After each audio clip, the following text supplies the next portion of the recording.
So guys, let's take a look at what we are going to be expecting for the day on our GBP JPY. So first thing guys, before you go ahead to predict what market will be doing for the day, if you are new and you've not yet subscribed, make sure you do want to click on the subscribe button guys. Make sure you like and share.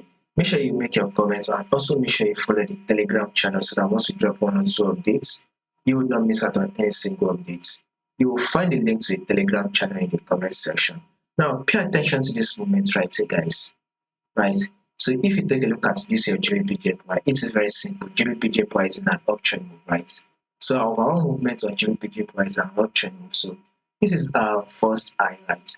The market was able to give us the pullback, which is the higher low. Market then push up again to give us the pullback, the bullish move to form an higher high. This is the pullback, which is an higher low. Market then did push up again to give us a new higher high. Here comes the pullback, which is an higher low, right? Market then will eventually push up again to give us a new higher high that took out this previous high. You can see it right. It actually gave us a new higher high that took out this previous high. Then here's the pullback, which is a higher low. Now, if you take a look at this higher low, right, the higher low has now tapped our trend line.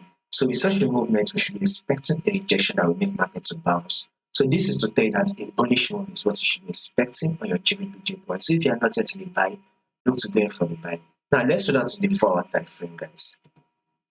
So this is our multiple rejection zone, the support level, right? So market has rejected from this zone multiple times. So we had this first rejection, we had the second rejection, and now this is going to be our third rejection. As you can see, market's literally pushed up, right? Now this is the pullback phase, right?